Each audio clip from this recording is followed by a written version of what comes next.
know, Oh, what'd you say, Arlen? another one of our attendees is will be in about 10 minutes. 10 minutes late. Okay, great. Hello, Jessica. How are you doing today?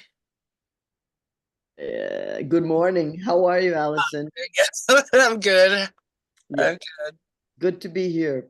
Oh, I'm glad you are here. I appreciate Yeah, it. I was listening and I'm like, I'm lucky. I'm one of the few that I can ask questions and stuff. Well, and I was saying to Arlen, today I wanted to start more like interaction between participants because, Hmm. one of the main ways that we can learn and feel comfortable as creative entrepreneurs is when you kind of can sound off to each other and go, oh, what do you think of, this idea I have of what I want to do with my business? And, someone may say, oh, well, this is what I did. And, it also feeds into the networking as well. Right.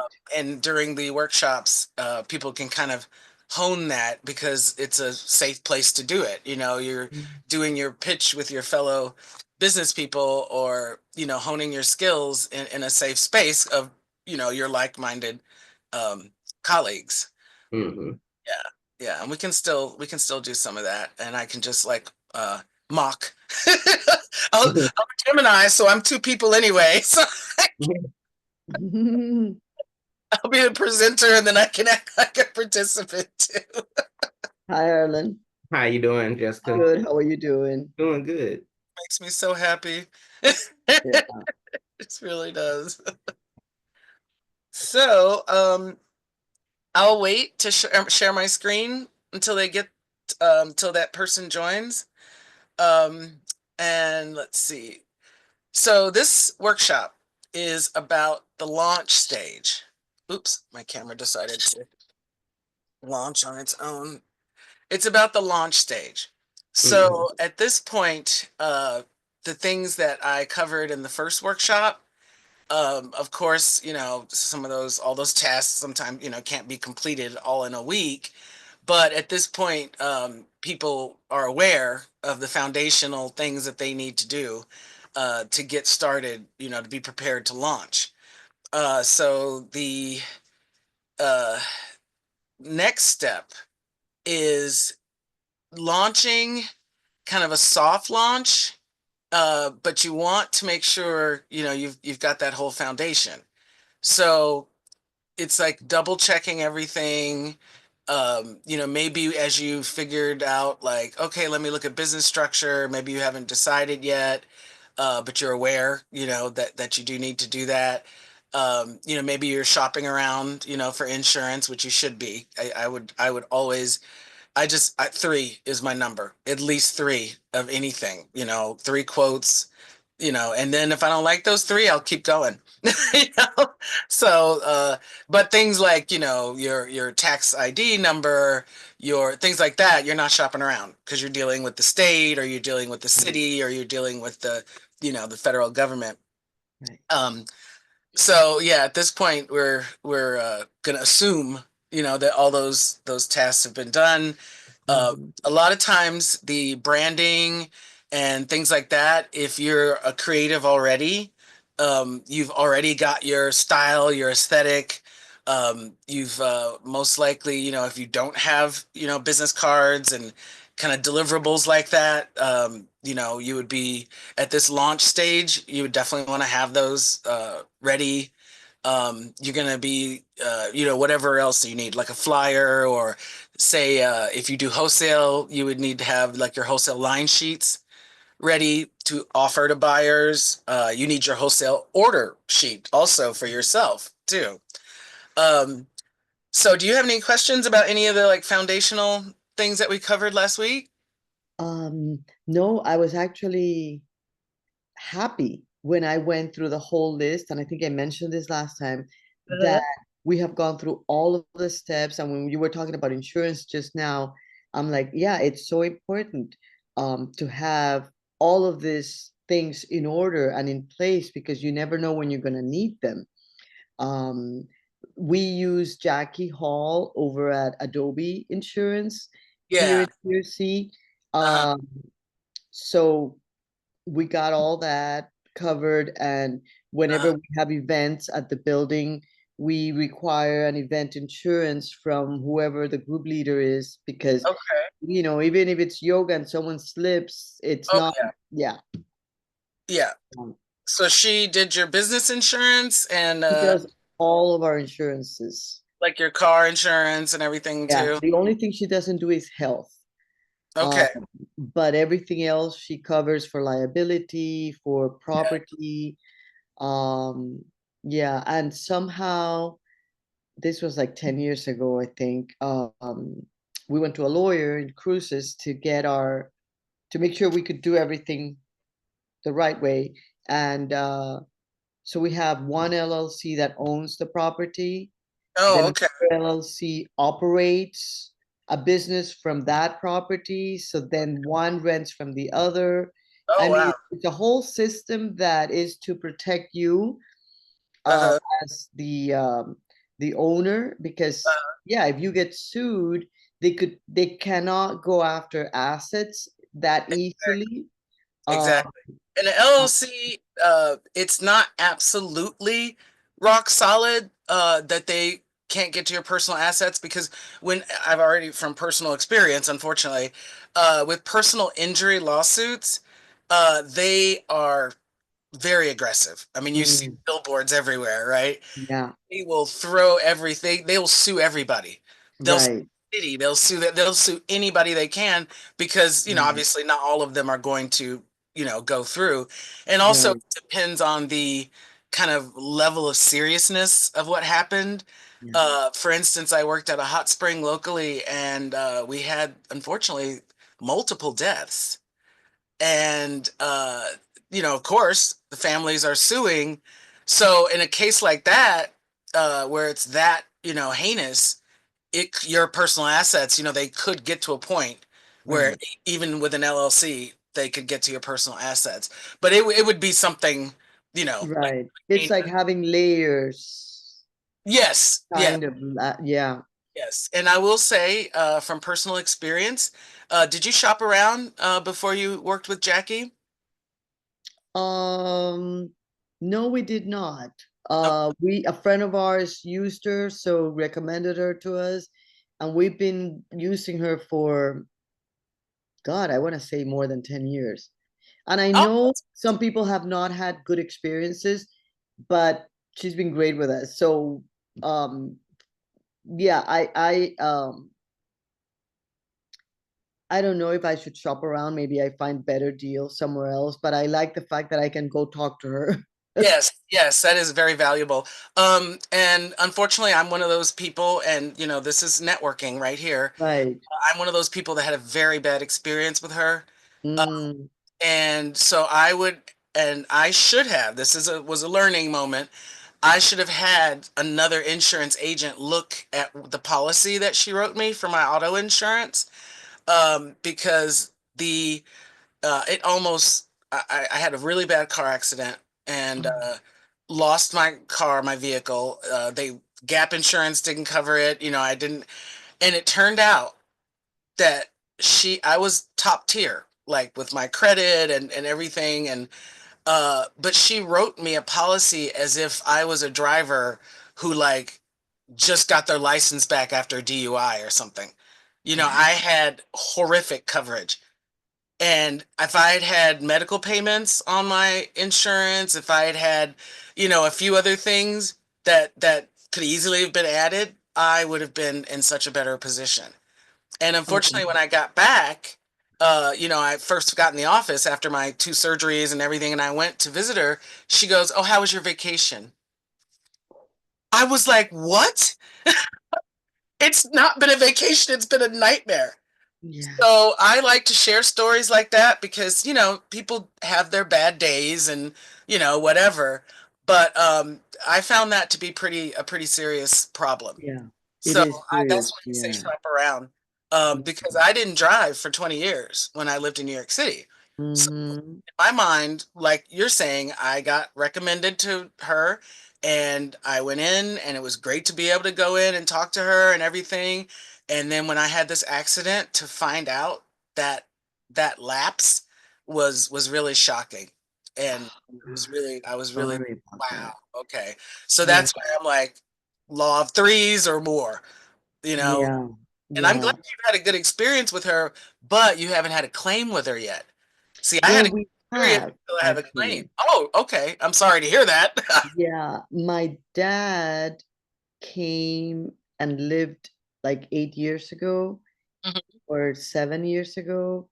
He came to live in Albuquerque with my niece, and we gave him one of our cars, and Jackie recommended to take him off our policy Okay. and have him have his own, because if something happened, we would be the ones where the premium would spike.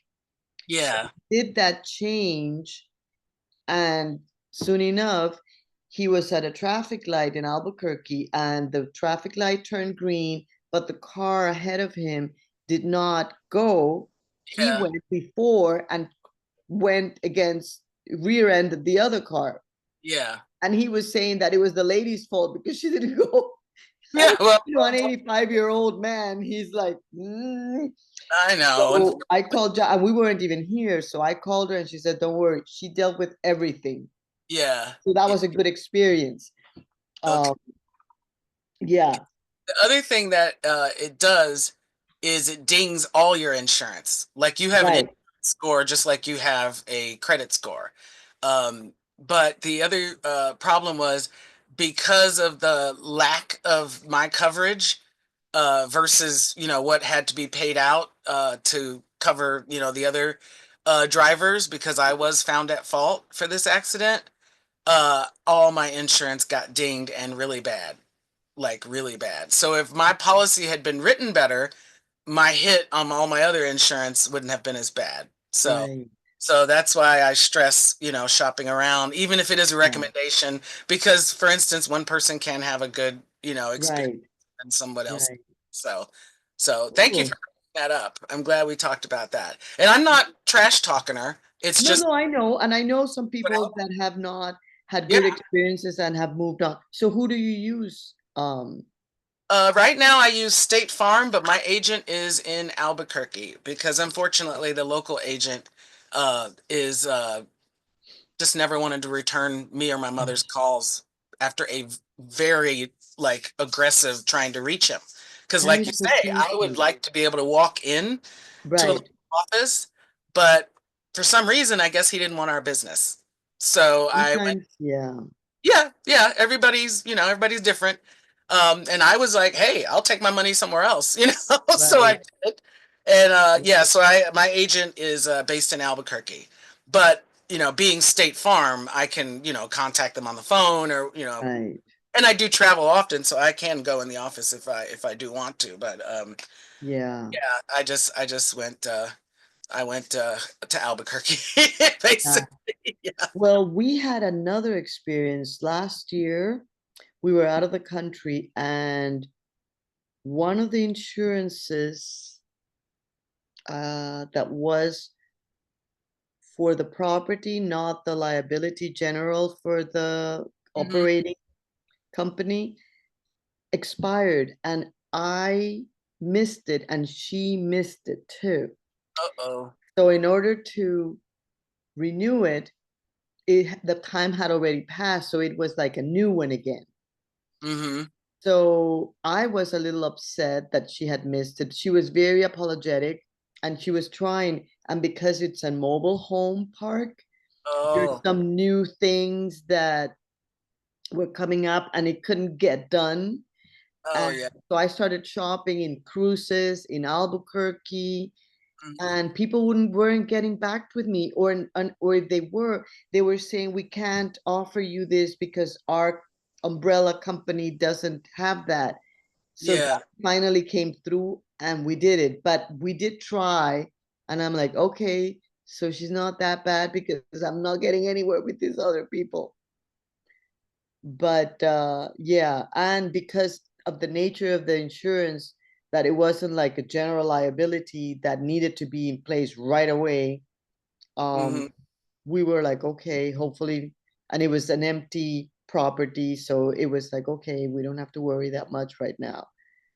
But Oh, yeah, but things happen, and it's good that we have other resources like you mentioned. yes, yes. And that's what you do. If one of my other pet peeves is don't make it hard for people to give you money. Don't make it hard for people to do business with you. Um, Right.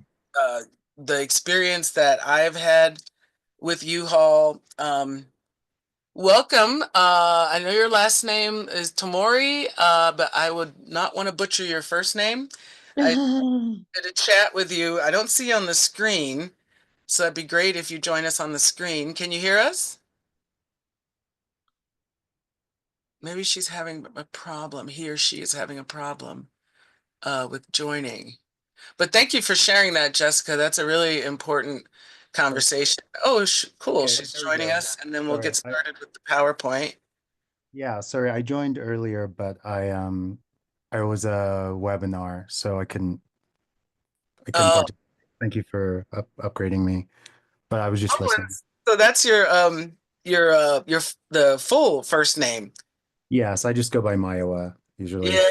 How do you say it, the whole name? Ulua Maiwa. Oh my gosh, it's like a song. That's beautiful. Thank you. It's beautiful.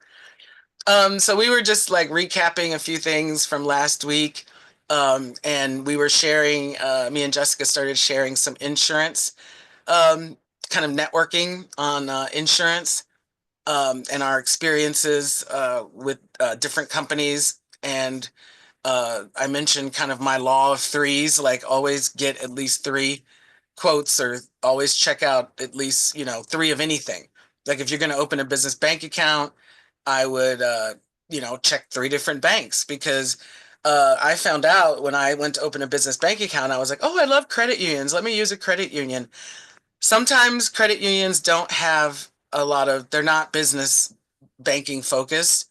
So I had this very basic business banking account and I ended up having to open one with a more like quote unquote traditional bank, because they had, more services.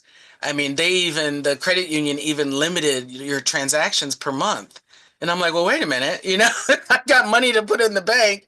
I need to be able to put it in the bank, without like they just limited it, period. So yeah, you want to always shop around with everything and definitely invest, research for sure. So I'm going to go ahead and start the PowerPoint.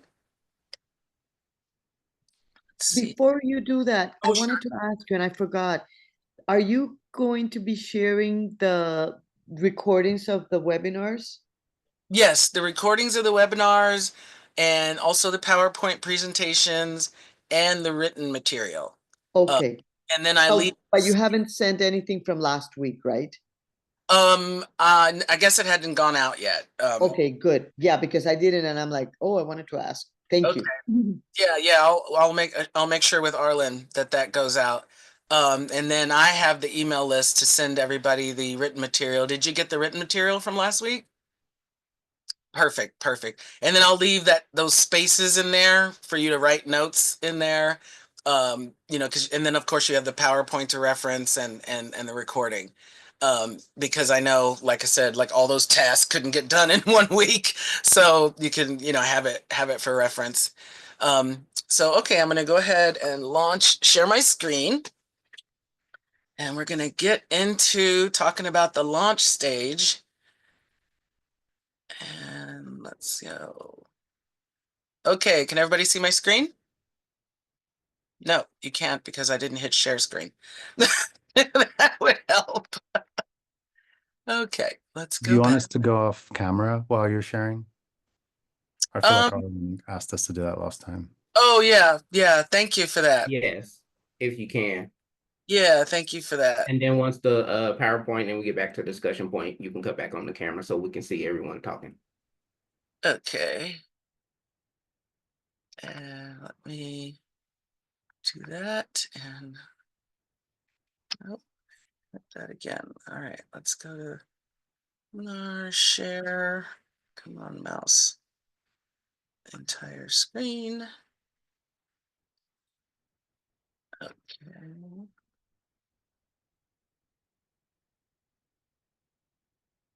and I don't know how to get rid of that little bar at the top. Okay, so workshop 2 is we're going rogue. We're launching our business with confidence because we've laid that foundation. So we know we're protected with our insurance. We've got our business bank account. We've got our tax numbers. We've got our, federal and state tax numbers. We've got the relevant permit that we need for our business location or where we'll be doing maybe a special event at a show. We've got our budget ready. We've got our basic template for our profit and loss and those other financial documents. And you've selected some sort of bookkeeping platform because you definitely want to start your bookkeeping off on a good footing, as well as your inventory. Because if you don't, those are two things that are just like the foundation of your business. Your inventory is where you're making your money. And when you make your money, you need to put it into bookkeeping so that you can manage it within your business and see where you are, like with that profit and loss, or your budget. So you've targeted some sales channels, whether you're a brick and mortar, you're looking at shows, maybe you're looking at doing wholesale. So you've already, started targeting some of those, and your product, whatever it is you're selling, you have a cohesive line of pottery or jewelry or performances that you want to start with your launch. So today's focus is the going to the market, like to the public stage, which is going to include no matter how much you plan on paper and no matter how much you research until you hit that real world stage. That's when you're going to start your fine tuning. That's when you're going to start obviously you're going to start your analytics right from the beginning. But as soon as you go live and you actually start interacting with your customers and kind of, settling in on finding your customers, you're going to be doing a lot of fine tuning and rethinking and like I said, testing different strategies. And different platforms. You might find that, oh, hey, I researched and I thought, Facebook was my platform, but you're not really engaging. Well, maybe you need to be on Instagram, or something like that. Or, a performer, you would definitely need to be on something like YouTube, if you'd like to share your performances that way. So we've laid that track before the train rolls out. So that's a loose schedule. And since we kind of started a little late, I'll probably just go right up to 12:30 until our break. And so let's see here. So you got your final checklist, the things I just mentioned, your permits, your insurance, you've got your, point of sale system that also kind of falls under your that's going to feed into your bookkeeping. And there's a lot of platforms that will integrate. Which is great because then, and a lot of the point of sale systems themselves, like say for instance, I use Square for my in-person shows, and then I use Shopify for my website. And both of them have a ton of not only analytics, but also inventory tracking. And I can set my numbers of like, I have this many of this or that. And yeah, so pick a good point of sale system. And like Shopify has a lot of integrations with you can use Shopify point of sale or you can connect other apps. And of course, like I said, inventory can be managed through that or through another system.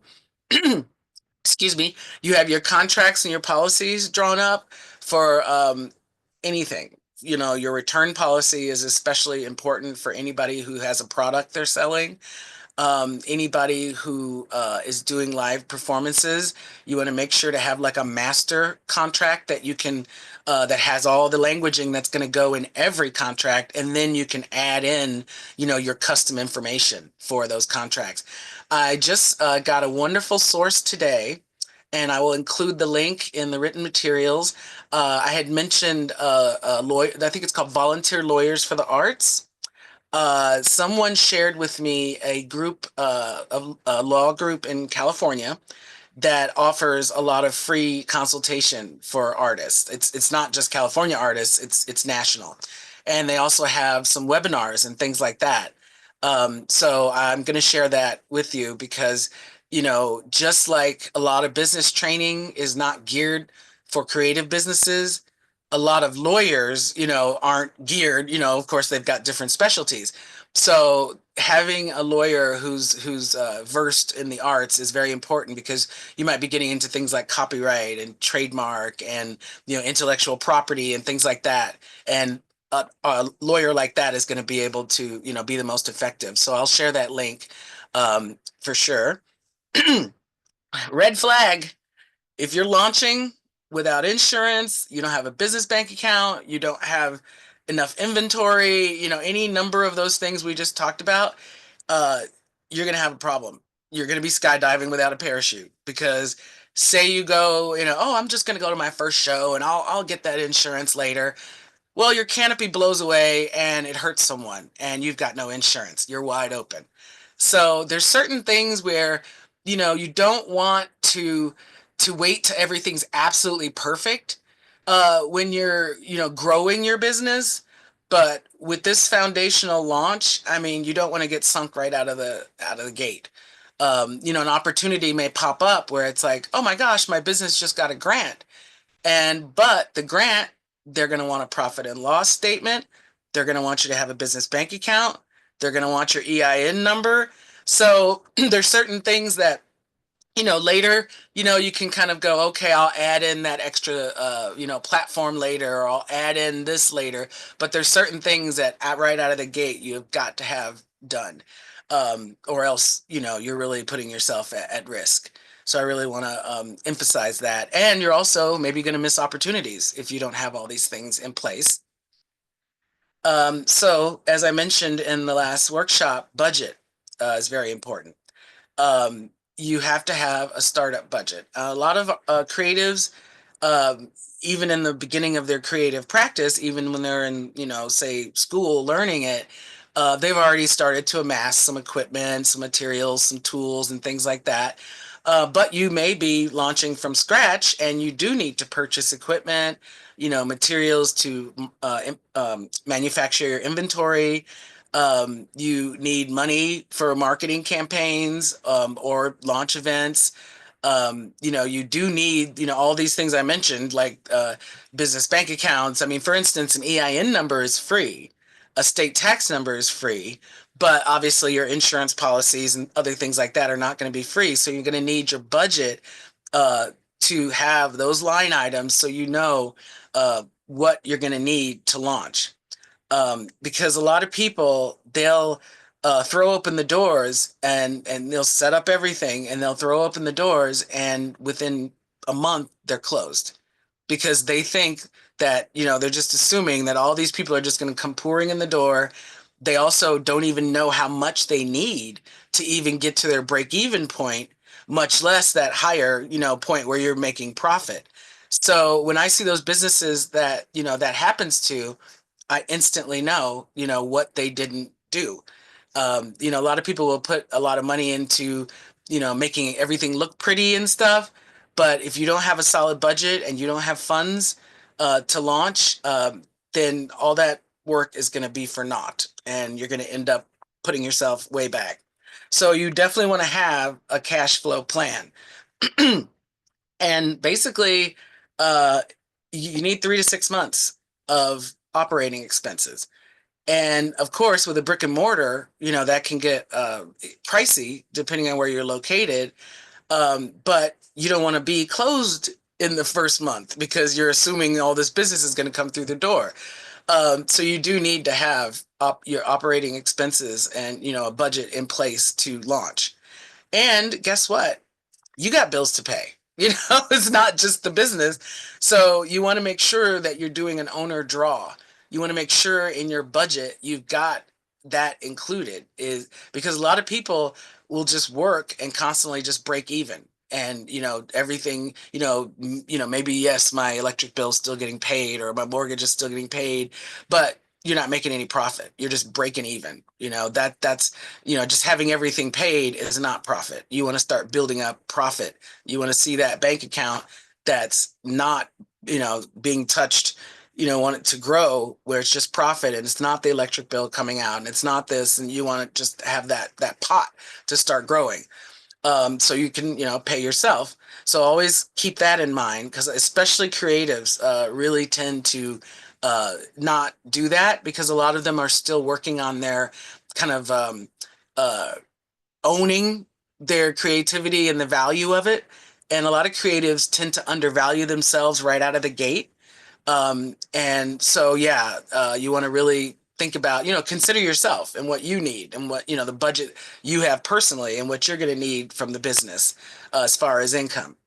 Then you want to make sure, because sometimes success, I'll tell you a cool story that does pertain to what I just mentioned.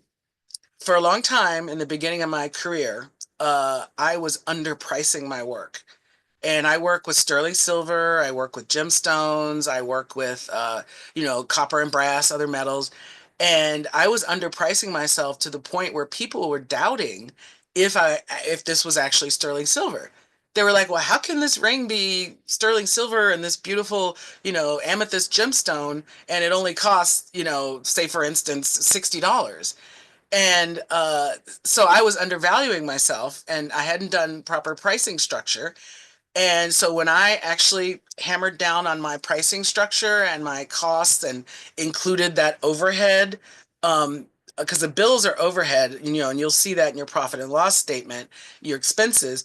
But again, where's your pay for yourself? Where's your pay for yourself? So I literally doubled my prices across the board. I did some tweaks, and maybe I'd take a hit on silver versus making more money on a copper piece. Um, but it changed the whole game for me, and I was like, wow, that one thing, just valuing my product, or valuing my performance, or valuing what I'm offering. So yeah, I just want to mention that, because creatives tend to do that a lot. So having said that about the budget and everything, even if you have, hey, I'm ready, I've got my $25,000 or however much you've determined that you need to launch, it's your planning. What are you going to do with it? For instance, like I said, those businesses that, throw open the doors and they're closed within 1 month, obviously they didn't do their planning. They didn't do their due diligence. They didn't look at the market. I can't stress enough how much you need to look at your demographics. You need to look at your competition. You need to carefully consider your location. I had a artist co-op gallery in Albuquerque for a while, and we were right off Central in Nob Hill. But you heard me say right off Central. You could even see us from Central, but people would not turn that corner and walk down 50 feet. I couldn't get them to do it. I used sandwich boards. I had people handing out flyers on the corner. I had balloons and bells and whistles and music and everything. And I could not get people in the door because I was not on Central. So when people say location, location, location, it's very true. It's very true. I thought I had a good deal and learned real fast, and that's important with brick and mortars. It's also important when you're choosing the right shows and the right venues for your performances. Um, so getting into that, say this is your soft launch strategy. Now you're going to have some bumps in the road, of course. So for brick and mortars, a lot of times, for instance, restaurants will do like a soft launch, and they'll just do invite only people to come in, and the servers are practicing, the kitchen is practicing, seeing how the food's coming out, just can see how everything's working, so that then they can do tweaks if they need to. Then you can capture feedback. Like, okay, the pasta wasn't, it was a little too hard. It wasn't cooked right. Or, the music was too loud, or I didn't feel like it fit the ambiance. You want to test your displays, your point of sale systems. You want to do test sales. You want to look at your layout. For instance, and I took consumer behavior, and that's something that, wow, that was really, it was so interesting, but it was also kind of scary to learn how our brains work when we go shop in a brick and mortar. For instance, people tend to immediately go to the right as soon as they enter any sort of store. So there's a lot of research like that out there that could be very valuable to you. So when you're laying out your displays or your restaurant or setting the stage for your show, that you can, uh, you know, pull from consumer behavior, as in, just human behavior, to help your business. So if you do shows or markets, you want to do a full setup of your booth at your home or studio, or find a place. And there's two reasons for this. First of all, you need to, set it up and know how much time it takes you. You can find out like, oh, okay, I'm going to need these kinds of cases to carry my things to a show to set it up. And the other reason is shows usually require a booth photo in order to even apply for them. And sometimes that booth photo can make or break you getting into the show. They may love your work, but if your booth doesn't match the level of your brand, and it doesn't match your brand, and they're not going to let you in, even if they like your work. So you definitely want to set it up and look at it before you go to a show. Same thing with the brick and mortar. This applies too, is your lighting, your signage. Like, is it big enough? If you're in a 10 by 10 booth and the people are walking, along a walkway, how many feet out are they from you? So how big does that sign have to be in your booth so they can read it? I see people, with a tiny little, like, 2 by 3 sign, and people can't see that. So you're not drawing them into your booth. And like I said, the name of your business or your tagline of your business should definitely have what you do in it. Whether it's dance, whether it's jewelry, whether it's pottery or painting or glass, you want somebody to be able to see that branded name on that, banner, or however you choose to do your signage, and be able to tell what you do, from it. And it needs to be big enough. Same thing with, especially important with brick and mortars. I'll see people open up a shop, and then they have this tiny little sign that you can't read from the street, or it's too figurative and pretty rather than functional. So you need to consider that for sure, because that is a big problem. Or people don't understand it. Like I said, it says something, but they don't understand that. What is this place? What do they offer? And so when we get to e-commerce,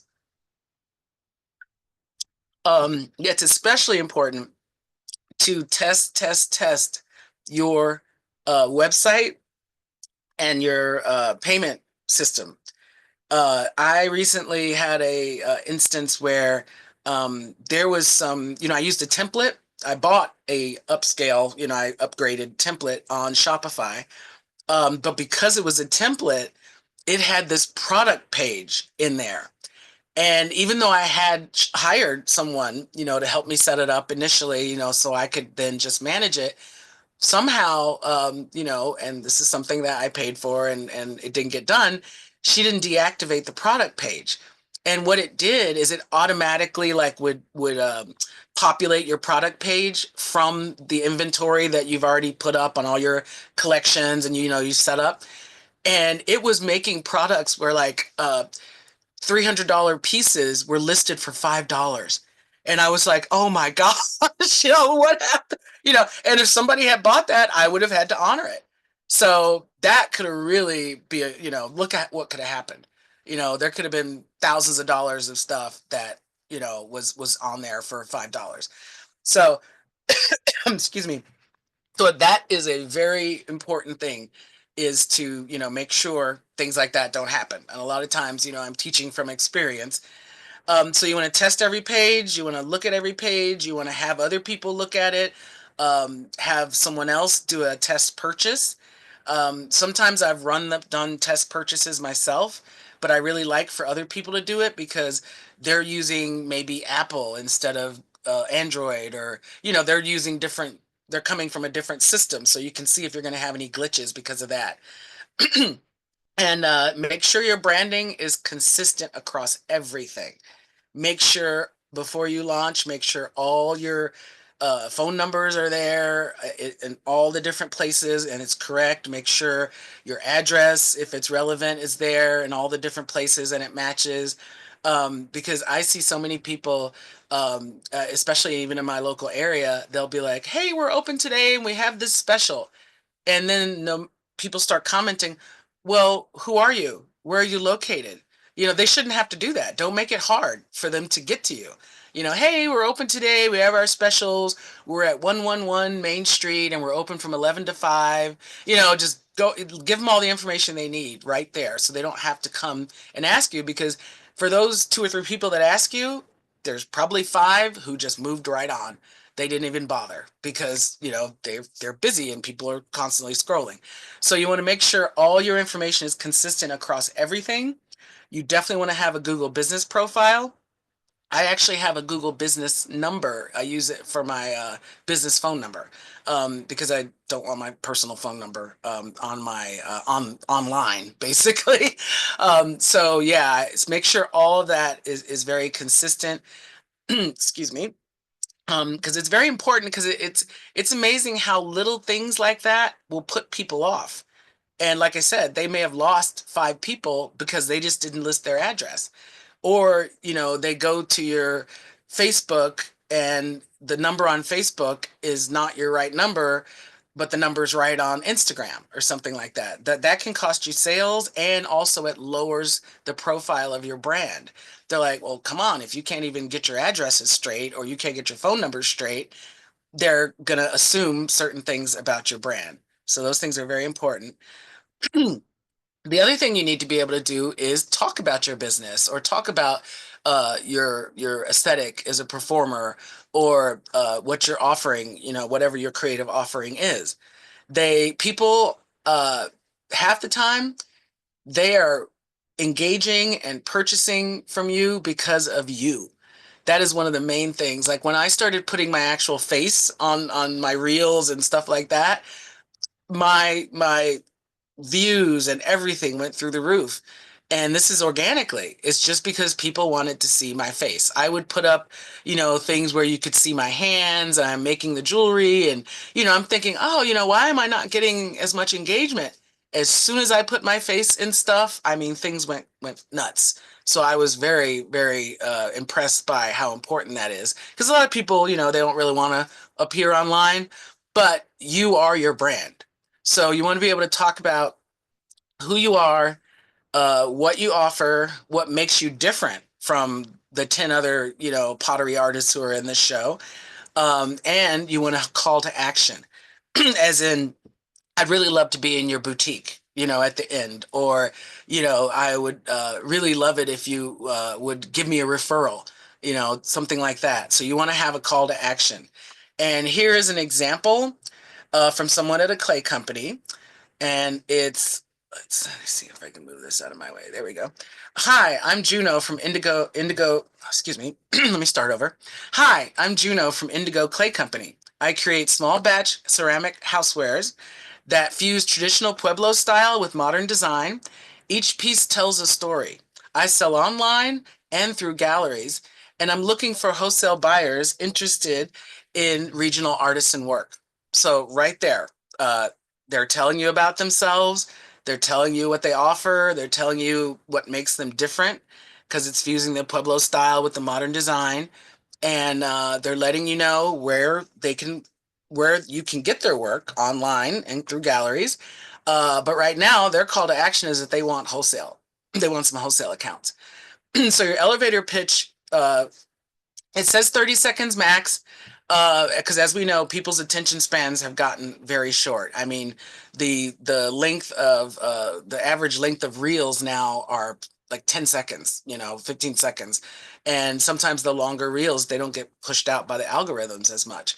So it seems, it can be hard to get this into 30 seconds, but I would suggest that it is just like this, a couple really concise, clear sentences. So you can use it, obviously, excuse me, for trade shows, with lenders, with buyers, like for wholesale, with press and PR. And it's especially important to have it ready. And the reason they call it an elevator pitch is because, when you're out and you just, tooling around and you just happen to get in the elevator, and you happen to get in the elevator with a buyer from a, a major store, you need to be able to give them, that elevator pitch quickly, because you never know when you're going to run into somebody that could be an opportunity. So you need to have that basic thing that you can talk about with your business really quickly. Um, and also, you're going to need things like, I have various bios, and I have various artist statements, various work descriptions of my work, for different venues, because the languaging is going to be different for a wholesale buyer than what I'm saying to retail customers, for instance. Or say I'm pitching to a show that I want to get into, that pitch might be slightly different. So you do want to have to be able to not only have your basic elevator pitch, but you want to be able to tweak it for your different venues or different people you'd be presenting that to. So that's very important. It's also very important because that pitch, I can easily sub in the word sales. And a lot of artists, just like when I mentioned the financial spreadsheets, when the sales gets mentioned, they cringe. And they're thinking about like, oh, I don't want to be this, salesy person, like the car salesman or whatever. Not that they're bad, but in their minds, they're thinking that they have to, be this like aggressive, have this aggressive like sales stance. And it's like, no, really, the best sales tactic you have is doing exactly what this pitch is saying. You want to be able to engage them in your booth, or engage your audience that you're performing to. Talk about yourself, and a lot of times they will prompt you. One of the first questions I get a lot of times when people start looking at my work is, "Where do you live?" or "Where are you from?" They immediately they want to know about me. So I've got that pitch going too, and I make it an interesting story because I live in an interesting place. So I kind of use that as a way to draw them in to, then I, come in with the call to action, or I get to explain like, oh yeah, a lot of people, oh, I've seen rings like this. Oh yeah, these are those stacking rings or whatever. That's an opportunity for me to say, actually, these are very different from stacking rings. So I get to give them the idea or let them know how I'm different from the other rings that they think mine are like. And I can show how special they are and end up getting that sale. So pitch and sales can be, those two terms can be interchangeable. And that's how you can get away from that feeling of I'm being salesy. Really, the way I sell is just by engaging people. I'll ask things like, "Where are you from?" You're traveling, because a lot of times shows people are tourists. I'll ask them, maybe I'll compliment a woman's dress and go, "Wow, this necklace would look fabulous with that." So those are just conversational things. You don't have to think about it as being salesy. You're not going, "Here, buy this ring, it's $50." You're not just being very kind of cold, not addressing who you are, what you offer, what makes you different, and asking for that sale. That is something huge, because a lot of times, one of the good things is to put an item into someone's hands, pick it up, and show it to them, and say, "Here, feel it, feel the texture." And once they have it in their hands, now it's become this like tactile thing. You're engaging more of their senses. Then you can start explaining the piece as they're looking at it. And you could say, "Oh, wow, look, it matches, it looks great with the other ring you have on. It matches your style." You can use these conversational things and look at it that way versus it being salesy. Excuse me. Still got the between the dust and the pollen out here. We all know. So, you want to launch for success. So, you want to create a launch checklist, and you want to assign yourself deadlines. For instance, with all those tasks like your insurance and your registration and all those things we talked about in the first workshop, this is a very good time to consider deadlines. You don't want to uh, hold yourself up because you're just kind of lollygagging, getting everything done. You want to set a schedule, just like those financial projections I talked about. Like, okay, month 1 versus month 3 or versus month 6. You need to set deadlines of, okay, I'm gonna get all these basic things done, and I'm gonna give myself 6 weeks. And if at week 5, you still have X amount of tasks to do, reevaluate that deadline and set another one. So you have some kind of structure. Because otherwise, people, like I was saying, after you launch, some things can kind of be, eked along, but there are certain things that have to have hard deadlines and have to be done before you launch. And you want to start just because you haven't opened your doors yet, or just because you haven't done an actual show yet, or you haven't had an exhibition yet, does not mean you can't start really getting yourself buzzing on social media. It does not mean you can't start emailing, to your list. It does not mean you can't start doing those elevator pitches, even though you're still on the back end working on your inventory or honing your songs, or your kiln is still not unloaded. You can still start going ahead and engaging people, because they're going to start to get to know you. And like I said earlier, getting to know you is one of the main things that's going to sell your work. So definitely have a pre-launch strategy for marketing, and hit it hard. Build up the buzz, build up excitement of what I'm going to be offering, or look at me, I'm building my kiln right now, or hey, I just got this new tool. They want to see that. They want to see your process, and they, like I said, they want to see your face too.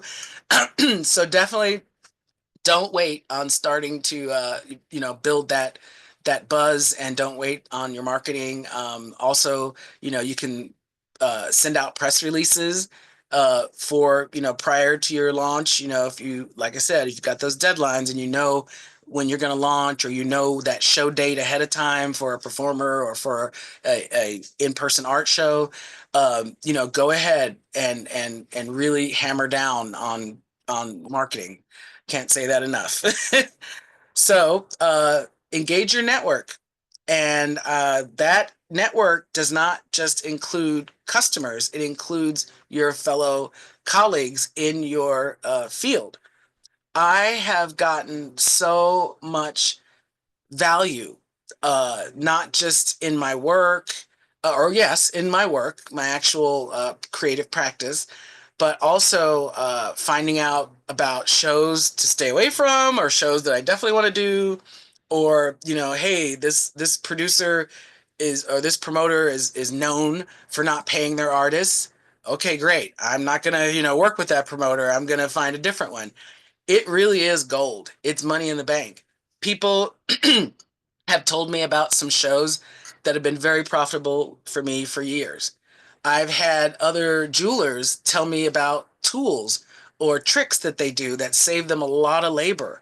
And instead of, being holding things very close to, oh, I don't want people to know my secrets, or I don't want them to know, this show is really great. The thing is, then they're not going to let you know what show is really great, or you're not going to find out how in the world are they producing that many pieces. Well, because they have a tool that you don't know about. And if you had networked with them, if you had talked with them, you would know that, and they'd be willing to share that. So that type of thing is really important. Then when you go to your customer network, they're very important for you, because that's where you can get testimonials. You can get referrals from your customers. I've had customers that I've asked straight up, like, hey, do you know a store in your area that you think my work would fit in? And I've gotten wholesale accounts that way from networking with a customer. So those are some examples of how important networking is, and how effective it is. Because testimonials and referrals, testimonials are great, especially for your marketing. Have it on your website. It gives you more, brand validity and builds that trust in you. And like I said, the referrals are great. They could refer you to a store. They could refer you to other. I've had people who their whole family, like, I'm going to tell my sister about your work. Bam, the sister buys something. The sister tells her friend. Bam, the friend buys something. I end up with 5 sales out of one customer. So that networking and it is really, like it says, it's gold. So don't be afraid to engage your fellow colleagues. Don't be afraid to ask. You're just like you're asking for that sale. Don't be afraid to ask your customers. They're the best teachers, the best feedback you can get. Of like, for instance, when I first launched my Shopify website, even though I had somebody set it up for me, even though I had done, beta testing and all this other stuff, as soon as I started to get some sales, I would immediately, after the sale was complete, I would contact that customer directly and ask them, how was your checkout experience? How was your navigation experience on my website? And also you'll be able to, through your analytics, know the speed of your website, because that's something important too. Because people will bounce off a website. I think I forgot the number. It's like 10 or 15 seconds. And I do the same. Like, if I go on a website to order something and I'm sitting there and I'm searching around the page and I can't figure out and it's all busy and whatever, I'm going to bounce. I'm going to go somewhere else. So my first few customers, I emailed them, and luckily everybody had a really good experience and a fast experience, and had lots of options as ways to pay. Before we started today, we were talking about, before I started the PowerPoint, we had mentioned about don't make it hard for people to give you money. Make it absolutely as easy as possible for people to give you money. And you want to give them a lot of options. For instance, some people, there's been a lot of talk about, and of course, different beliefs and feelings around offering, credit cards versus taking cash only, things like that. You don't want to make it hard for people to give you money. Of course, cash is king. We all love it. But people want to purchase with their credit cards because they get a certain amount of protection, with their purchases through their credit cards. Or, if they're on vacation, they may be putting that vacation on one particular credit card. So they want to use it to purchase, whatever gifts or mementos they're going to get during that trip. So you want to be able to take credit cards, and you want to be able to take as many of them as you can. Like with Square, I was laughing at a show with another artist that it said, they give you signage for your booth with Square, and it lists all the different types of things they do, Apple Pay and, MasterCard, Visa, the things like that. And then it lists something called like JMC. And we were like, what in the world is JMC? I've never even heard of it, but hey, I take it as a form of payment. So it's really great. I even take Diners Club. People can't believe Diners Club cards are still around. They are still around. So yeah, you want to make sure. So that's when you go back to your point of sale system or your sales platform. You want to make sure you can take as many forms of payment as possible. With Square, you can even take a check payment. Now, it's amazing, but there are people out there who do still want to pay with checks. And with checks, you're eliminating that fee you have to pay to Square, or that fee you have to pay to Shopify. But you want to protect yourself. So if you take it through the app, then you have some recourse in case, for instance, that check is not valid. And you can set limits. For instance, I'm not going to take a $3,000 check from, someone at a show, at a regular retail show. You can limit how much, you would take, you can limit how much you would take, the amount of a check. So you want to make it very easy for people to pay you, right down to having a bank of change at your show. I've seen artists many times are running booth to booth trying to go, hey, can you break this 20 for me, while that customer's standing there in your booth. And you look unprofessional, and you're interrupting your fellow artists while they're trying to sell in their booth. So you want to make it easy to do those transactions. So right down to having, that cash, to make change in your booth.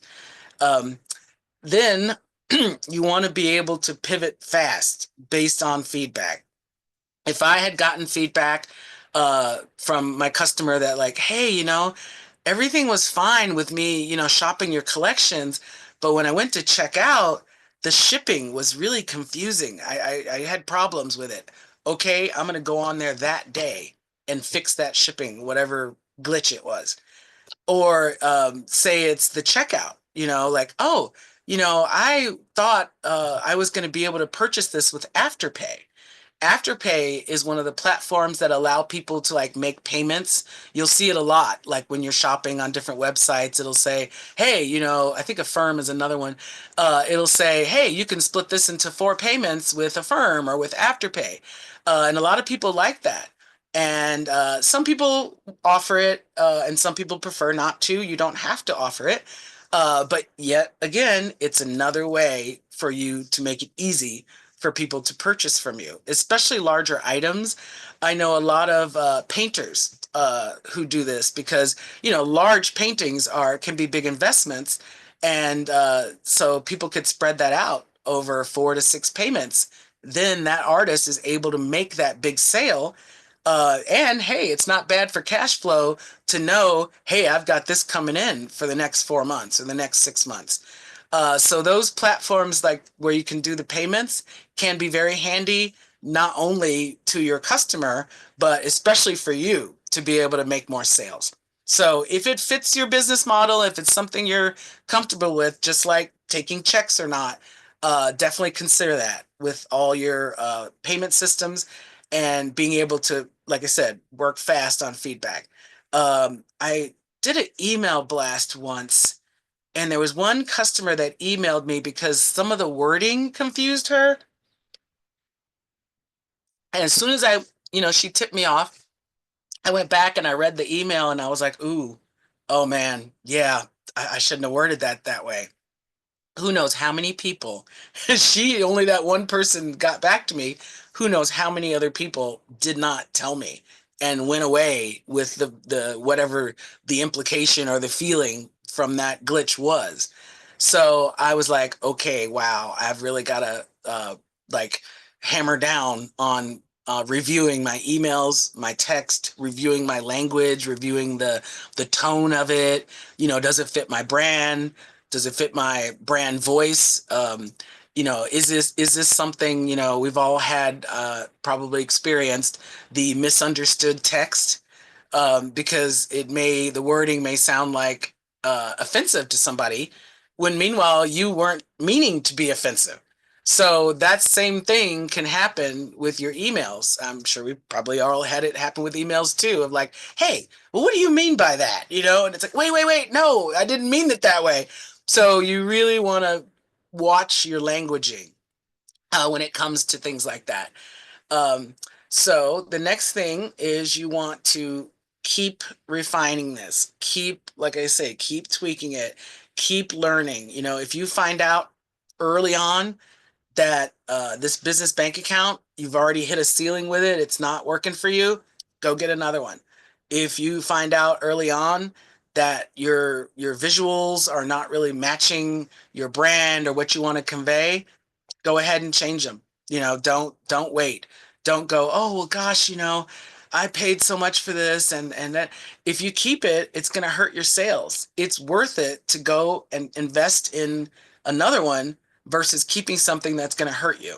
That's why, again, you want to go back to that foundation and lay it properly so you don't have to possibly make these changes. But based on feedback or based on performance, you may have to make those changes. And again, that's where having a solid budget comes in. That's where having that cash on hand or your line of credit or whatever you're using as your financing, you want to have that on hand for things like this. For instance, when I first launched my Shopify store, I actually used one of their free templates. After researching, I quickly found out, and after networking, very important point, after networking and then researching, I found out that you really need to buy a template for Shopify because the free templates, you're going to run into a wall really fast, like as you start growing. And then you're going to need to buy a template, and then you're going to need to do the whole store again. And you don't want to have to go through that. So I went ahead and purchased a template before I did my like larger website build out. So those are things that can happen that you need to act fast on. Because, for instance, I didn't want to be limited by that template. I was limited in how many items I could post. I was limited in the way my visuals could be, and it was just very limiting. So it would have been limiting my sales. So it was worth that investment. And they have a lot of different a lot of different like prices on their templates. They have some for $100. They have some for $500. And the great thing about they call them themes, actually. I'm using the word template, but they call them themes. The great thing about doing that is not having to build as much out from scratch. Like I said, I did end up hiring someone, but I chose the template, but the things I mainly had her do were like the skeleton of it, like give me all my tabs for my collections. And then you know how you have your side menu of like, okay, here's bracelets. Okay, well, here's an amethyst bracelet or a silver bracelet or a copper bracelet. I had her do all my menus and things like that and create pages for me. But unfortunately, she did not deactivate that product page. So that's another one going back to you have to check it yourself.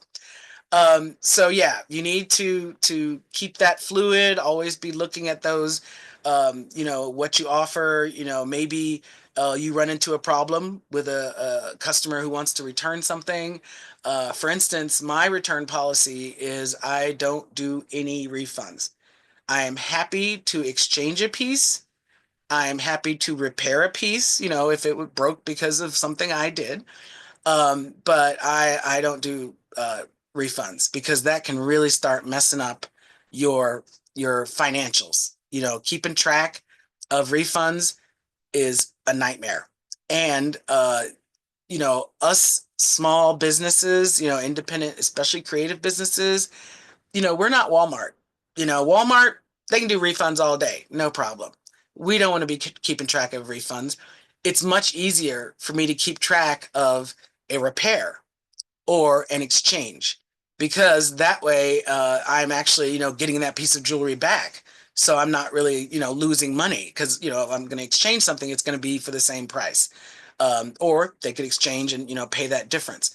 So me personally, I don't offer refunds. But that's up to you, your own, retail stores, people expect it a little more, but still, a lot of retail stores, for instance, Harbor Freight, I love shopping at Harbor Freight and it's very inexpensive, but guess what? If you want to return something to Harbor Freight, I believe it's a 15% restocking fee. So, some people have that because guess what? It is work for you to take something back in. Maybe you have to repolish it. Maybe you have to repackage it before you can then offer it again for sale. So that's where that restocking fee comes in. For instance, when you see shipping and handling, and people are like, oh, that handling, that money's just going in their pocket. No, it's not. It's paying for the envelope. Well, the shipping, that's paying for the actual, price of the shipping. Handling is the envelope, the tape, the, whatever, box you're selling it in. Maybe you have a branded box. Maybe you have, cotton fill in that box. And then you or someone that works for you has to take the time to pack that box and close everything up and get it to the post office. That's handling. So when people, some people don't understand to charge handling, and then people don't understand what handling is. So that's another way that a lot of people, especially creatives, leave money on the table because we're looking at, we're seeing these other business models or we've already experienced it and we're like, well, what's that handling fee? I don't get that. Well, that's what the handling fee is about. Everything you do, in your business, you need to be getting paid for. Um, Everything you do as far as, like I said, with expenses that go to your business need to be included, because otherwise you're leaving money on the table. That's another way you're doing that. Excuse me.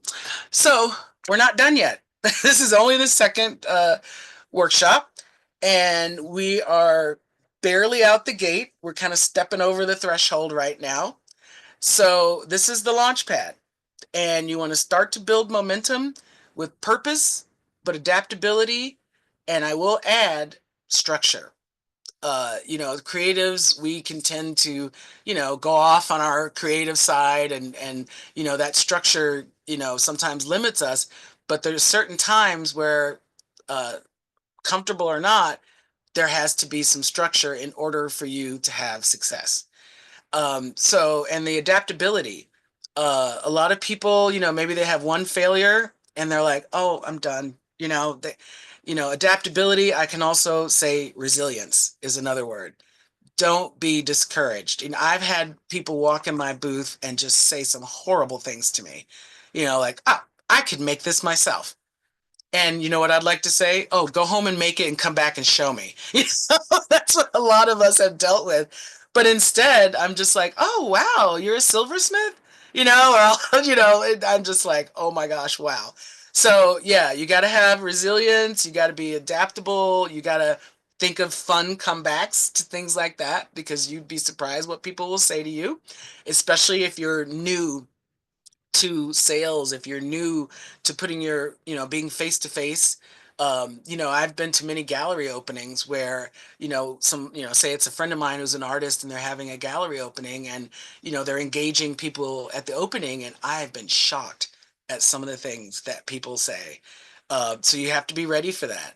And if people are telling you by what they're purchasing from you, or which performances they're preferring, or getting more attendance, listen to it. Don't just go, well, I want to do it this way. Guess what? Your customers and your audience do it the way they want it done.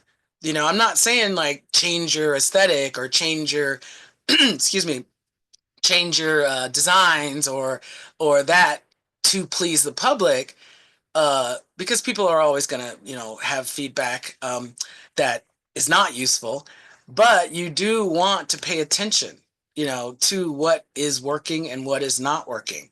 Because even if it's something where it's like, oh, that's my least favorite line and it's so popular. Well, guess what? That popular line that you don't like as much is financing the other things that you want to make, that are, what you want to do, that maybe sell a little slower. So that's where being adaptable comes in. Don't be so like hard attached to anything. Be open-minded. Just like going back to that networking thing. Be open-minded. Don't be afraid to talk to other artists. Don't be afraid to approach a show promoter and say, "Hey, I didn't get into the show. Why didn't I?" Now, a good juried show should be giving you a report from the jury. That's how you can also tell the level of show you're dealing with, because jurors should be scoring you on different things like your booth design, or your work, your branding, and any number of those things can get you denied. Working for the yoga festival, selecting vendors, we've denied people just based on their social media. What they're putting on their social media, or it could be, wow, look at these beautiful, scarves. And then you go to the website and it looks like it's from 1990, and it works like it's from 1990. So you really want to look and be adaptable and network with people, and really, hammer down on what's going to work. And once you start, having those sales and things start coming in, listen to your audience, and be able to be fluid in what you're doing, with the feedback from your audience. So it is about time for our Q&A, which will happen after our break. But we have a few minutes before the break.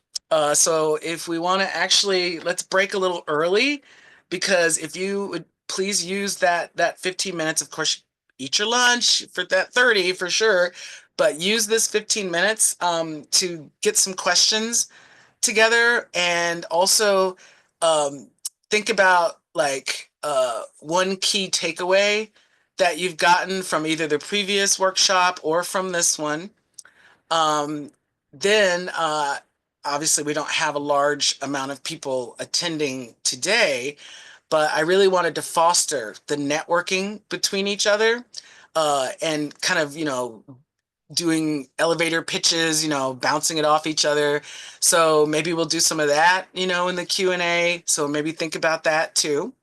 So Arlen, yeah, let's go ahead and go on our break until 1:30. All right. Or no, I'm sorry, until 1. I'm giving us a big break.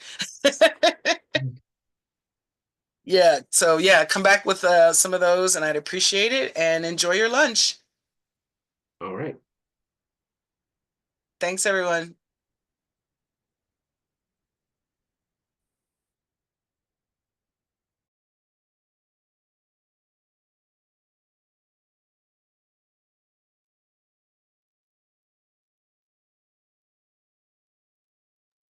Hello. Hey, Howdy. How'd you think it went?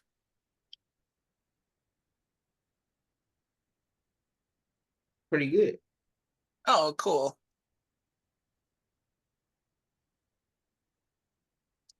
Huh. I'm back in. Hello. Hi again. Hey, welcome back. Thank you. So, you got any questions, or do you want to do a couple sentences pitch to me, or yeah. Um, I I'm so happy with everything that comes up because I find like, oh, I need to do this. I need to remember to check on that.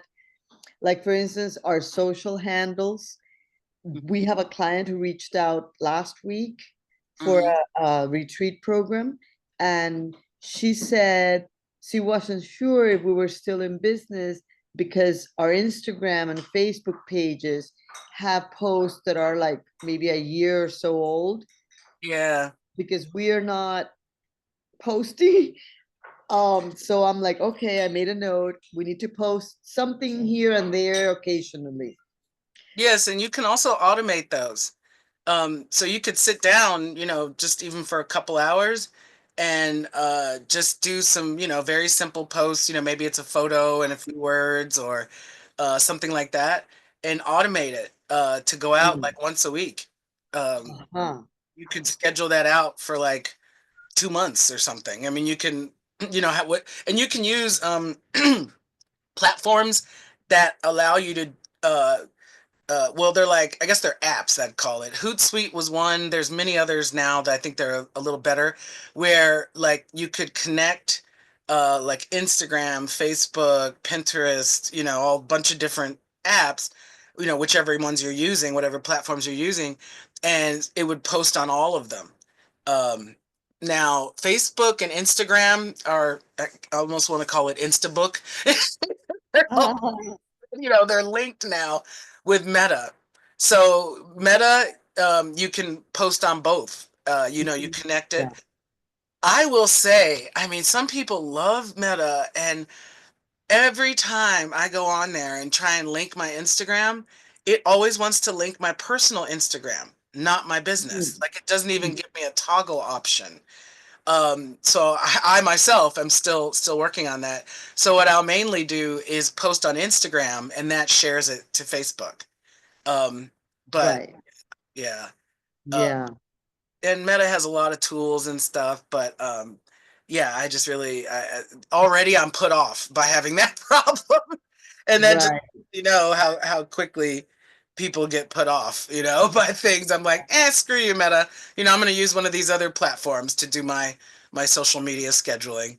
Yeah. Because also, I'm really I think I mentioned in the first workshop, and this is important actually for both of your fields. is Pinterest. Pinterest is a sleeper. Apparently, like compared to Facebook and Instagram, it is a powerhouse for sales and for building your brand because it is so visual and because people can share, with the pins or pin you on their board or whatever. And now it's got a lot more integrations for like shoppable pins or, like, hey, we're having this performance on this date. They could click it and buy a ticket right there, or go to your. It'll take them, like if you say I put a ring up and I pin it with um, a shoppable pin, not only can they buy that ring right then, but then they can pin it on other people's, their boards. And it's funny, I was talking with someone the other day, and they were saying the founder of Pinterest never meant it to be what it is. They just wanted it to be just like pure pictures and, but it turns out that it's become a powerhouse sales platform. And they've gone with it. They're like, oh, okay, if this is what you want us to be. And that's a good example of, when they launched, they had one idea what they wanted to be, but when they started to see what their audience, the people on their platform really wanted, they adapted to it.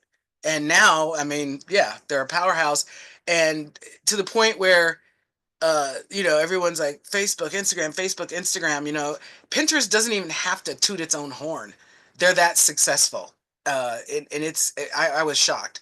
Now, Pinterest is a little more difficult. You have to learn it. But they have a lot of help. Like you can literally get on the phone with somebody with Pinterest. And then, of course, there's a bazillion tutorials. And kind of like Shopify, I think you can hire people to help you. They have things called Shopify experts that you can hire. So, that's also, money is time. Sometimes you might want to pay someone to get you up to speed, quicker on a platform and get you making money on it quicker. But yeah, the way they coined a phrase about it, about Pinterest, it's called, uh,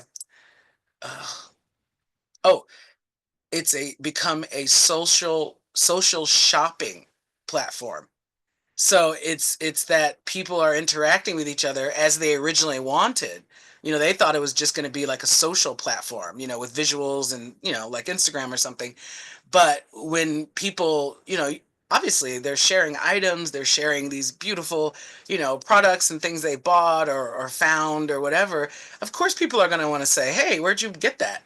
So Pinterest said, okay, let's start, making it a shoppable platform. So they call it I don't know, social shopping. So for that's more for product people, but for both of you, I feel like because Pinterest is so visual, that pictures of the retreat space, pictures of stills of installations, the really cool, any way you can match your brand and create intrigue, with these pictures on Pinterest are going to help get you noticed, because you can, people will have a link, to go directly to your website too.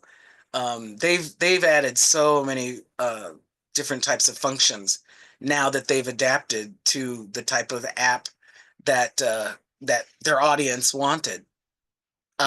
So yeah, a lot of people, they just think about Instagram and Facebook, but Pinterest, it's a sleeper. It's a sleeper, and it is a little more, investment of time to learn and build up. Yeah. Right. I would like to share maybe on the chat, our website, something happened. I think it got hacked. I don't know exactly, but they're working on it. So I have like a landing page for now Uh-huh. where I have the Facebook, the Instagram, and the Google profiles and a Mhm. small elevator pitch. So I thought it was funny when you were talking about the elevator pitch. I'm like, oh, yes. So if you're okay, I could put it in since Oh you yeah. mentioned something about exchanging or sharing. Yeah, Oh yeah, I would please do. love feedback if you guys, yeah. Yeah, that would be great. Yeah, go ahead and Okay. put it in the chat. Okay, I'll put it in the chat. Thank you. Mm-hmm. And then I'll take a look at it. And Mayo, I really, like I said, as soon as I clicked on those two links you sent me, I was just like, oh wow, this is beautiful. So I could definitely see that being on Pinterest for sure.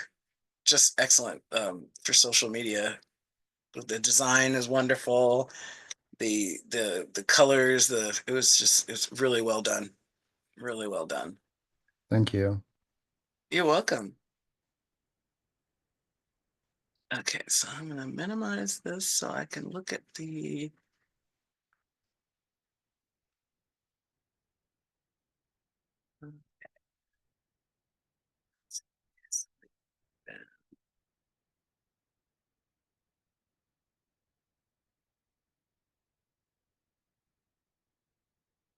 okay, there we go.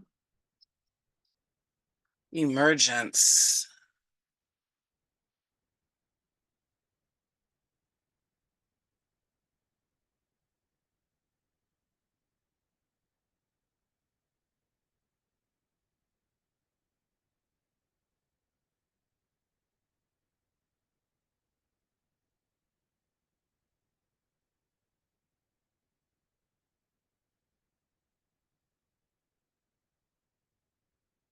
Nice.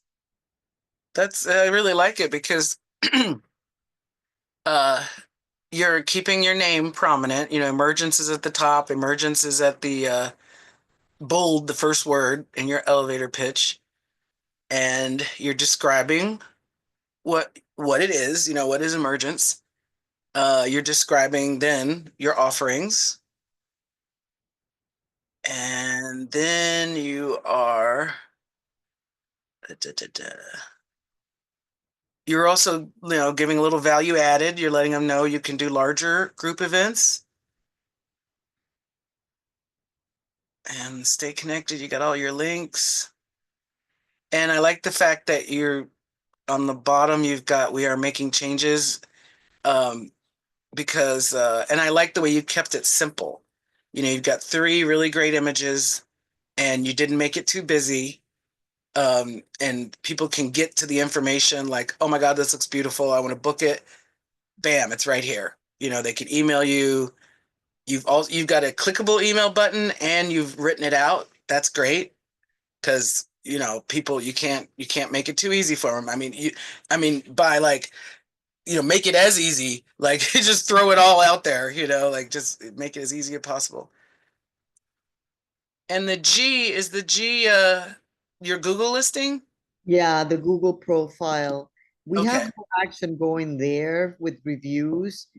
nice. Um, more recent things than we have in Instagram and Facebook. We kind of slacked on those two. Okay.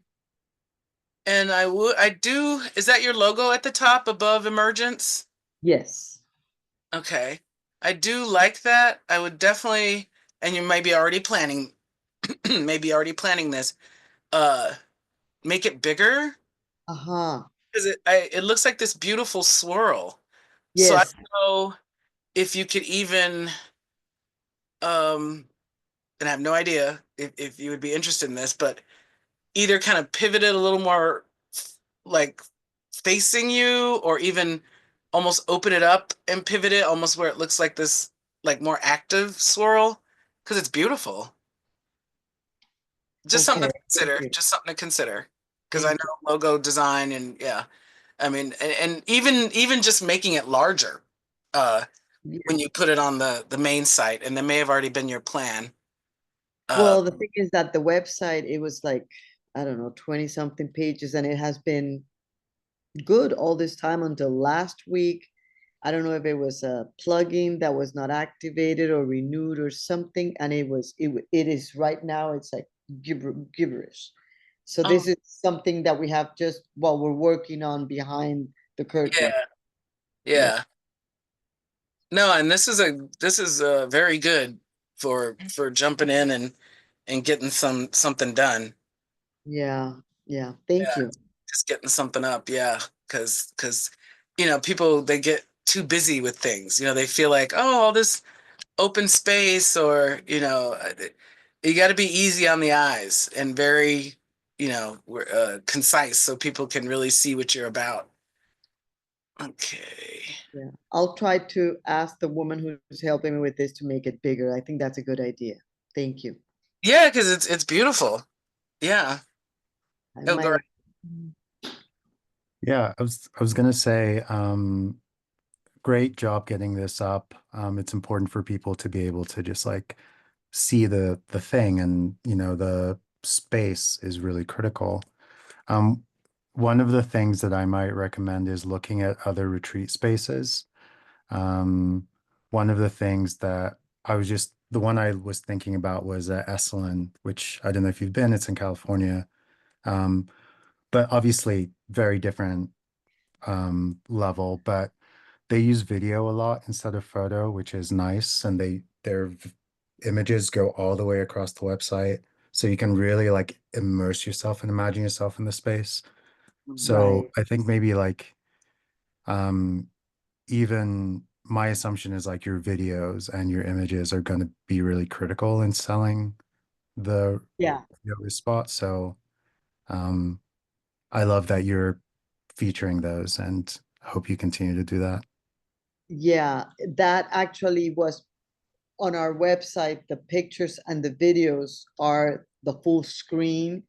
This Mm. is something that we just for Oh, 1 second. oh yeah. Oh But yeah. yes, and yeah, Esalen. It's funny that you mentioned Esalen because my husband used to be a visiting practitioner for a very long time, and we feel that TRC is like a semi-residential retreat because everything is so close by that it's like, in Esalen you have the big yurt or you have the lodge, and people walk from here to there and they can stay in so many different places because it's such a large space. We feel like here people can stay wherever they want and just walk to the place where the event will be held, or walk and eat at Passion Pie or Grateful or the other little places that people can go eat. So we, in our wording in the website, we mention it as a semi-residential retreat. Yeah, and Okay. I love it. Yeah, thank you. Yeah, and that's great that you're including the community aspect, and also personal preferences, because not everybody wants, everybody has different preferences for different types of lodging, so they can choose that, as well as obviously taking advantage of some of the cute little restaurants we have and the different types of menus, or they could stay at the retreat. You know, I got to look at Esalen. That sounds amazing. Oh, It is amazing. It Yeah, is. It has my changed a lot in yeah, the past, I don't know what, 5, 7 years or more. for the it's But good. kind of wild. It's you pay like $5,000 for like a sleeping bag, you know. right, it wasn't For like that 4 days. before. Yeah, Now it's called kind of like it's just like club rich. club They, meditation, something yeah. like, What is it called? I mean, a joke. Club Yeah, what is it? meditation What or was it? something like that. You say club meditation? Because it's like for rich Oh, like people who Club want to Med. be Okay. right, like Club Med, but it's club meditation. Oh, I get you. I get you. Oh man. So it changed kind of. It became more corporate, more Yeah. profit driven than it used to be. It was more about, I mean, I believe Esalen was like the first place where the whole human potential birth. Ah, Yeah. and now it's gotten, yeah, to this point. That happens a lot with businesses. Uh I've seen it, unfortunately that's happening in our community somewhat, with some of the uh hot springs. uh, have kind of, a lot of locals have felt like we've been left behind by some of the hot springs. And hey, people have to make a living. They can do whatever they want with their businesses, and that's fine. But there is something to be said about community too, because those are your built-in network of people to tell all their friends, or when their friends come and visit, or family, hey, go to this great place over here, instead of like, no, that one's not good anymore, we're going over here. So it's really good that you have that, community aspect to kind of, Right. yeah. And the also like you used to be able to go soak and pay like $5 or $10. Now it's like 20, 30, 40, depending on what you're doing. So Hmm. what we do in the retreats is we have an outdoor gathering space next to the lodging where we offer it as part of the package for people to come and soak and have kind of right on the river, and it's no charge, it's part of the experience. So Yeah. that's a, yeah, yeah. Yeah. And being on the river, I mean, you know how unique that is. It's like, it's really, really unique. Yes, it is very special. The birds, the whole life, river life, it's like it's a good thing people really get. No, Thank it's you, special. Marilyn, for the link. Yeah, and Jessica, I'm happy to talk outside of class too, because I am someone who does go on retreats, not yoga retreats. And honestly, I can give you some insights onto what sways me and what things are important. Um, the one that I ended up going to one in Las Cruces over New Year's. And their website's super simple. It's like 5 images and just basically like who comes here, what are the amenities, Uh, you don't is need a that lot. is that the place you just put it Yeah, on the, Holy Cross oh, Retreat. Holy Cross Retreat? Okay, Yeah. I'll look at it. Thank you. Um, and then I don't have a website, but I do have like the proposals and like the pitch decks I showed last time. And I think part of what I've been trying to use those for is like getting used to telling my story and what we do. And obviously I don't do it enough because I don't remember off the top of my head. I just know that it's something like we use play and art to connect and heal community. But Mhm. I think it's sort of like it was the in-between phase before a website, just because I wanted to make something that was alive and functional, but I didn't always necessarily want to put the time in. I will have the time to make another website. Um, but I think my only comment is that I appreciate, and now I like obviously realize that I didn't have a lot set up when I started doing this work that could have really helped me in terms of foundation. I think one of the things that I think artists um will need support around is like thinking of this more like a startup, because Mhm. in the sense that the idea of who has 3 to 6 months of startup capital, realistically, it's probably like, okay, can you set aside, if you only have $150 to spend as you're getting started, what's the most critical thing I need? Is it the Mhm. LLC? Is it what things can I like put off until I hit like a certain revenue goal? So I think it might be helpful as you refine this and talk to more artists about it, is to see like to just sort of like have a sense of priority, because the idea of getting everything together is just not realistic for most artists. Mhm. Like for me, what my key thing was, I got money, I got a big grant. And then that Mhm. was the impetus. I was like, okay, so I really don't want $40,000 to hit my personal bank account. Now I need a fiscal sponsor. And Mhm. then I could put off even getting my own bank account because it went to their bank account. Yeah. So That's great strategy. And that's kind of where that on adaptability purpose. thinking comes in, is, think out of the box kind of thing. And that's kind of where I was going earlier about there's certain things that you can kind of push out, Mhm. versus waiting to get every little thing done. But there are other things that, really should be done before you launch, and then sometimes, success springs up on you, and you Yeah. have to kind of do it in flow. You have to go, like you said, I got this grant, but I, don't have these other things set up, but hey, I've just come up with this idea, and the sponsor is willing to work with me on this idea. Um, but yeah, definitely, it is a lot. It is a lot. And the reason I hammer down on budget so much is I see people who, like I said, like that restaurant where they put all the fixtures in, the health inspections, the fire suppression system, they put all that money into all that, not realizing that what are you going to operate on for that, first, even couple months, like say they are going to be really busy. Um, maybe you buy less expensive tables, or maybe you come up with something creative. Maybe you collaborate with local artists or carpenters. You come out with other ways to, like that one slide said, it's not even about how much money you have, and you just made a great example. It's planning what to do with that money that's most effective at the time.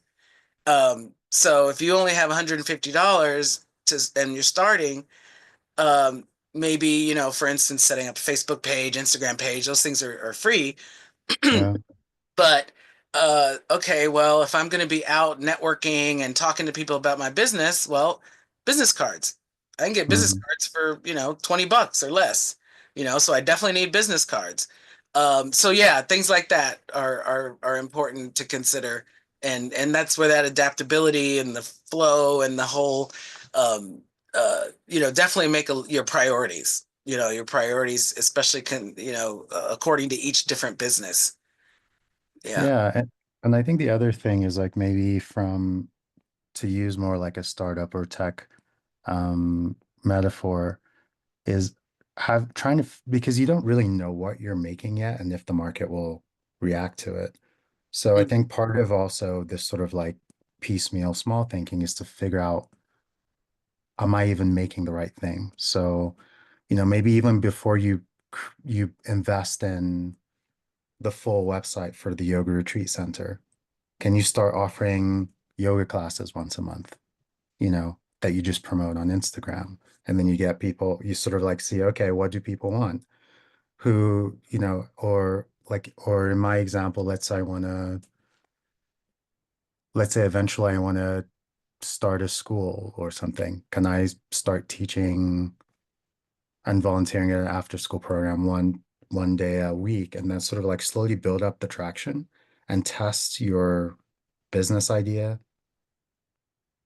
before you launch it big. That's I think maybe another thing that maybe we could, it's almost maybe another class, but it's just the idea of like, so you're creative. Are you sure people are gonna buy the thing that you think you want to Mm, make? yeah, exactly. And that's what I meant about like product, research, and like how are you gonna produce it? How many can you produce in a certain amount of time? And yeah, like market testing, like basically, yeah, the beta testing. Because I sure have learned that lesson as I, started off after school versus, after I graduated versus, then I went and worked in the industry for a while. Then I went out on my own, and then, the different stages I've gone through with my offerings and refining it, and, listening to my audience, it was like what they want, has been very important to growth, if because like you're saying, what do they even want?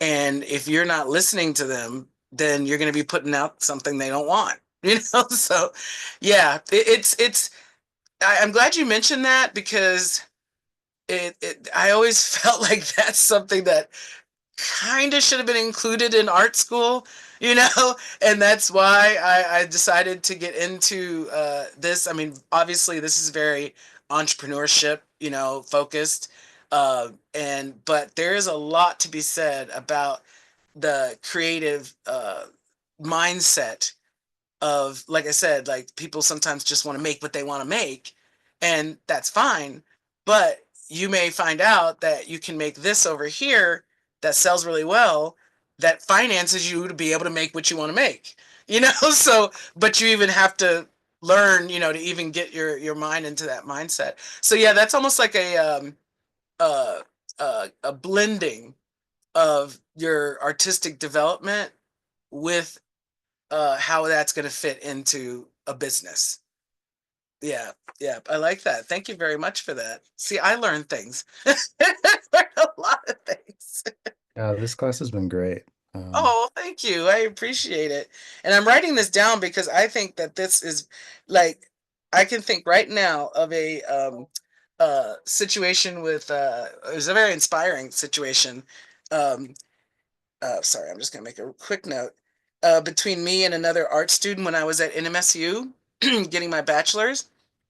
And we had the class meeting in the beginning, and sorry, beginning business, because I want to get this one out there. This is great. Um, I sit there after we broke, and we're all sitting at the design table. People are going to their different workstations, and I noticed one of my classmates is sitting there crying.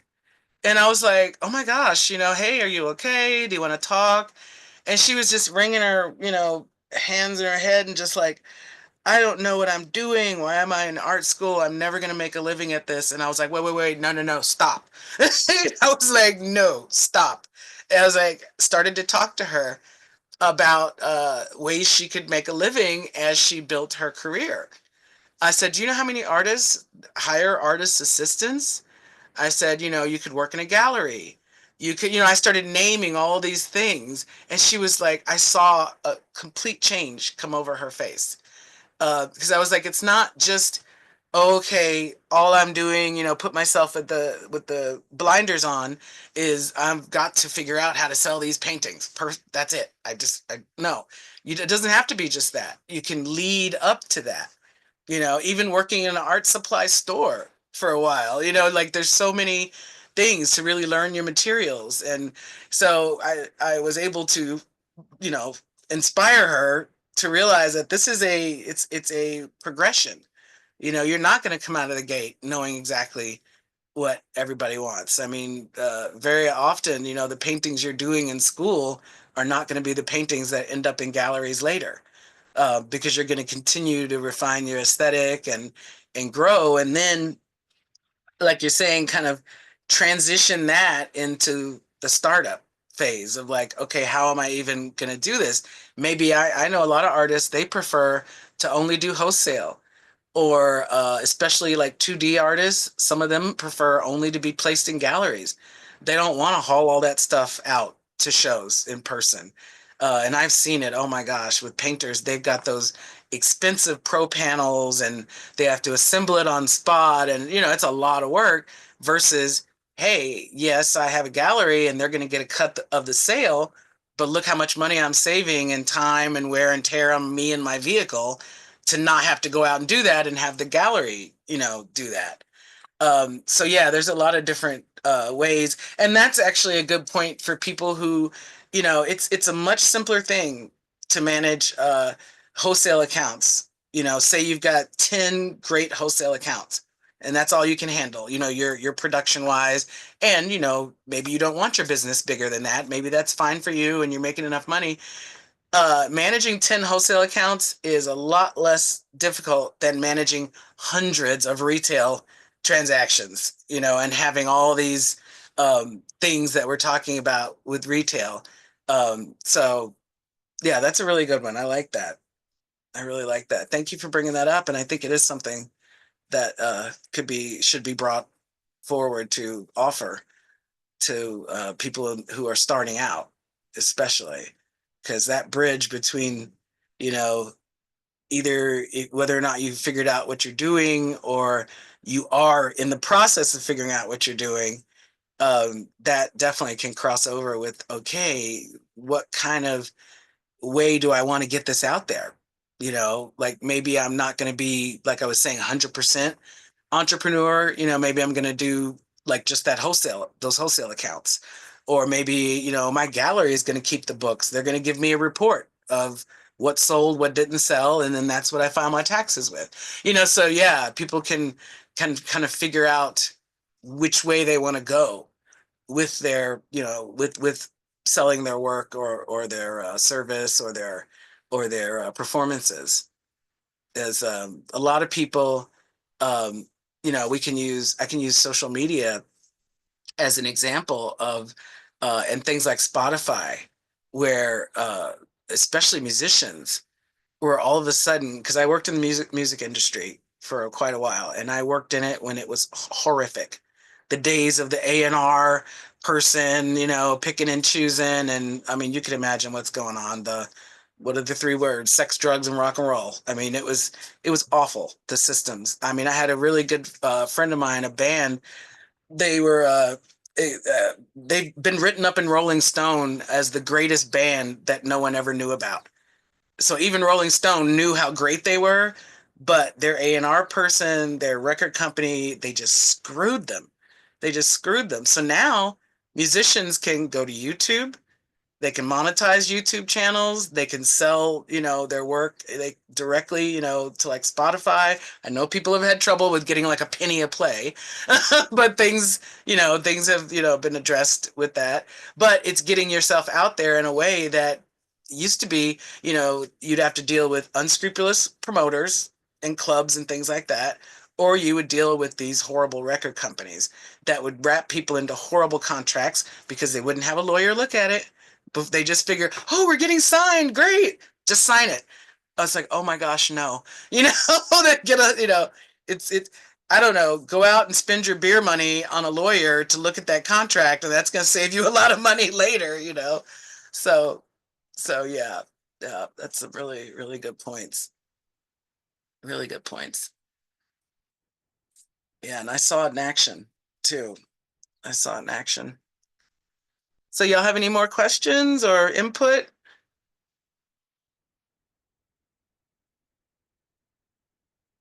Okay. Well, I hope you enjoyed today. And thank you for your feedback, because like I say, I learned from you too. And thank you for being here.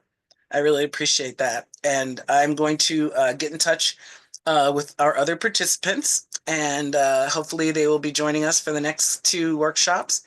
Um, the last one, I am really wanting to hold it in person in TRC.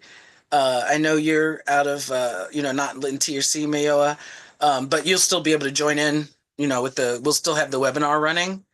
But the reason I wanted to have it in person was so we could put some of those networking skills and elevator pitches and, just kind of bounce things off each other and kind of put, an actual face instead of a virtual face to it.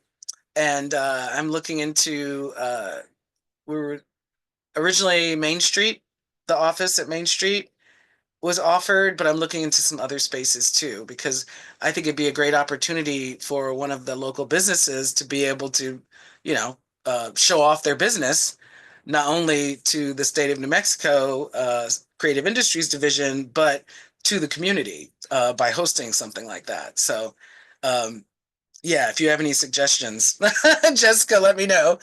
I've got a list. Yeah, well, let's see how many people we're talking about and what your needs are. Because we could do it at the building. Okay. Yeah. Yeah, and I have a feeling, because when things are made available to people after, a lot of times they may not attend and they can just watch the webinars and things like that later. So I have a feeling, I mean, if it ended up being 5 or 6 people, I'd be very happy. But then you never know. You never know. Bye. Okay, so we can wrap it up now. Okay, well, thank you. Thank you very much. I look forward to next Thursday. Oh, thank you, Jessica. Oh, that means a lot to me. Yeah, Really I appreciate. I'm really getting a lot from what you are explaining every week. It's great. Thank you. Oh, you're very welcome. I really appreciate that. Okay. Yeah. All right. Well, you guys have a good one. You do too, Okay. and I'm gonna Bye, get the Arlen. recording Bye, out. Allison. See you later, Okay. Jessica. Bye-bye. Bye-bye, Jessica. I'm sorry, Arlen. What'd you say? I said I'm gonna get the recording out to you. I just have to, once I end this, it'll shut down, and then I'm gonna have to put it in a shared drive and share it with you. Oh, okay. All right, that's fine. Because then we could just do that with the future ones too, right? Mm-hmm. Okay. All right, cool.